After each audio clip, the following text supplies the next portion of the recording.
Hello everyone, this course is BUS ML 7247 Analytics for Macro Marketing Data. This video is for Lecture 6, Linear Regression Review. In this lecture, we don't have any reading requirement. In this lecture, I'm going to briefly review linear regression models and estimator. This review includes multiple linear regression model, R-squared and adjusted R-squared, how to interpret the estimates and how to determine the significance of the estimate, and how to deal with the categorical variable as a predictor. Alright, let's start with the simplest form of a regression model. Suppose that we have two variables, x and y, and we want to examine how y would change when x changes. This is the regression equation to do so. We say, regress y on x, and the y, which is what to explain, is called dependent variable, in short, dv, and the x is called independent variable, explanatory variable, regressor, or predictor. For example, consider a log-log demand model for price elasticity. The log sales is the dependent variable, and the log price is the independent variable. What we are doing here is to regress log sales on log price. In this regression model, we have several assumptions. First, we assume that a linear relationship between the independent and dependent variables, that is, change of log sales is proportional to the change of log price. Alpha captures the baseline of the log sales, and beta captures the rate of the proportional change. Second, there could be some other factors which are unobserved in the regression. Those unobserved factors are assumed to follow a normal distribution, and this term is called an error.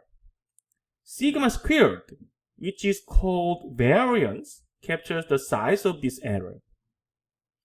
Then, our goal is to infer the values of alpha and beta from the data.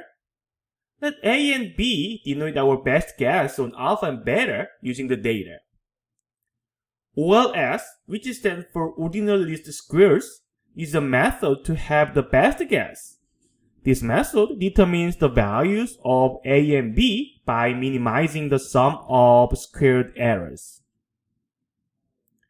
Let me graphically illustrate how OLS seeks the values of A and B. This is a plot of data on log sales and log price. Suppose that we have certain values of A and B. Those values make a linear line like this. OLS computes error of each observation, which is the deviation of the log sales from the linear line. Then, OLS computes the sum of the errors squared and determines the values of A and B by minimizing the sum of the squared errors. This minimization problem can be analytically solved. The solution is that B is given by the covariance of the independent and dependent variables over the variance of the independent variable, and A is given by the mean of the dependent variable minus B times the mean of the independent variable. Once we find the linear relationship through OLS, we need to evaluate the relationship. That is, to answer these questions, does knowing the independent variable benefit predicting dependent variable? And how to measure? To answer the questions, we compare the prediction performance with the independent variable to what would happen when we don't know the independent variable. If we don't know the independent variable, log price in this example, the dependent variable, log sales, is just explained by its mean, alpha, and error. Let null model denote this specification. And this is the regression model with the independent variable, log price. Then we can measure the size of errors for each model. If the independent variable, log price, is really informative to predict the dependent variable, log sales, the regression model's errors are much smaller than the null model's errors. So, By the comparison of the size of errors, we can measure how knowing the independent variable benefits the prediction. R² measures this. It is given by 1 minus the ratio of sum of squared errors of regression model to the sum of squared errors of the null model. If the independent variable is informative, the sum of squared errors of regression model is much smaller than that of null model, leading to a small value of the fraction and large value of R². So the better prediction, the higher R² value. And R² indicates the explanatory power of a regression model for the dependent variable. So far, I've reviewed regression models with only one independent variable. However, there would be more factors that affect the dependent variable at the same time. For example, sales are affected by advertising as well as price. Various control variables should be considered as well, and some effects could be lasting and carried over. For example, consider a log-log demand model for price and ad spending like this. Now we have two independent variables, log price and log ad plus 1. Here, the plus 1 is a widely used numerical device to define log ad effect on zero ad spending. Because the log function is not defined on 0, so without the plus 1, log ad effect is not defined when the firm spent no money at all for ads. This multiple regression model has the same assumptions, the linear relationship of the independent and dependent variables, and the error is normally distributed. What we are doing here is to regress log sales on log price and log ad plus 1. That is, we are projecting log sales onto the space made by log price and log ad plus 1. OLS determines A, B, and C, which are our best guess of alpha, beta, and gamma values, in the same manner by minimizing the sum of squared errors. This is the summary of the components of the regression.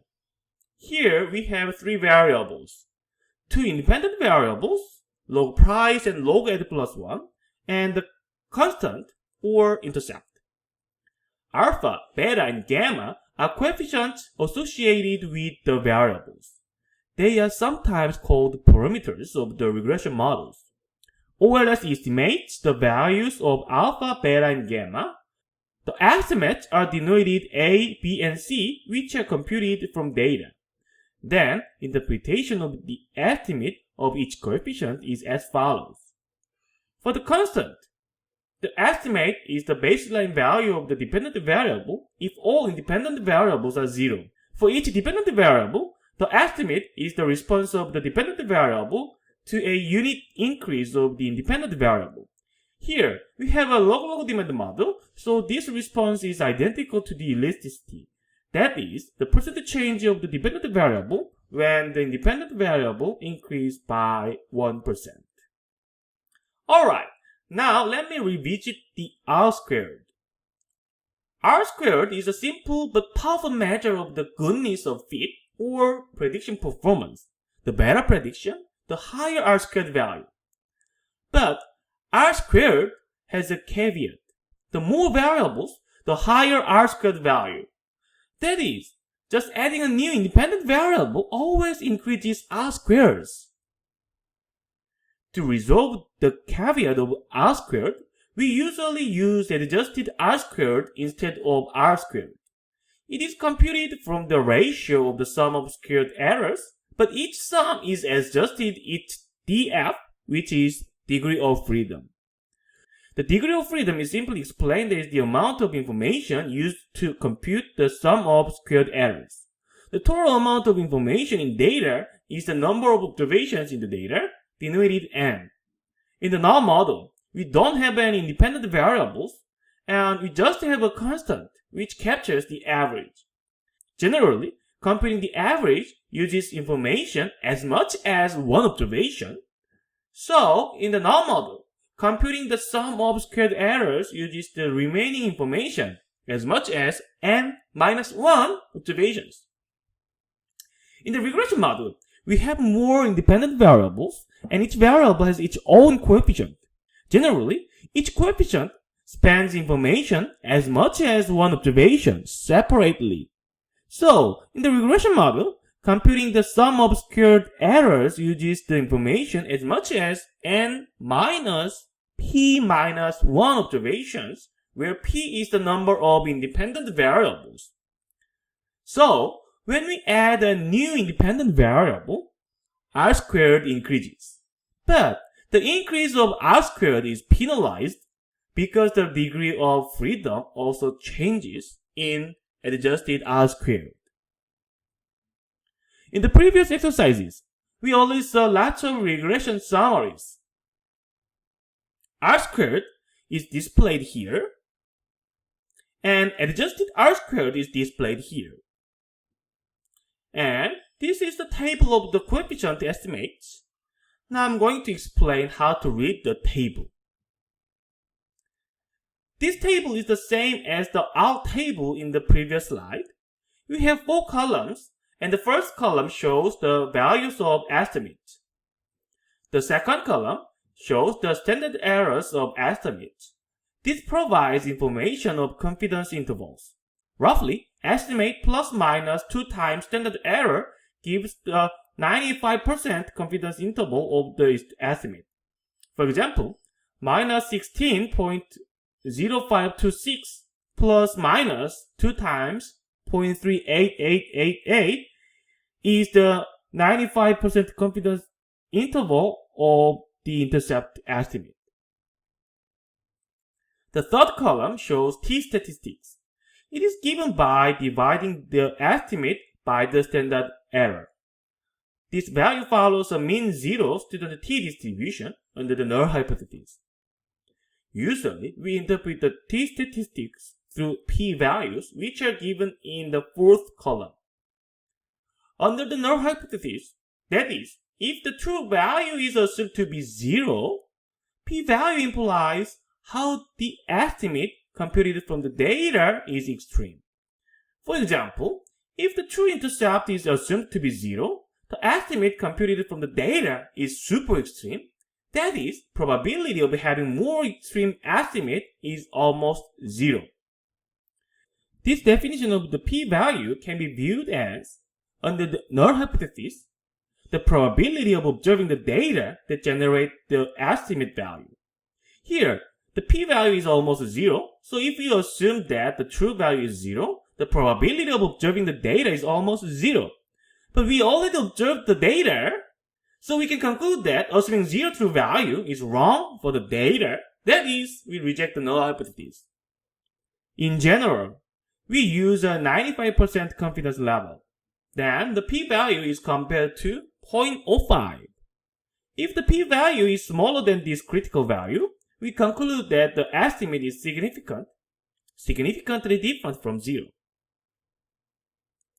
Sometimes, we consider a categorical variable as a predictor.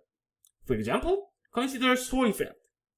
Different stores may have different baseline sales. Suppose that we have a store variable which indicates the store number like store 1, store 2, and store 3.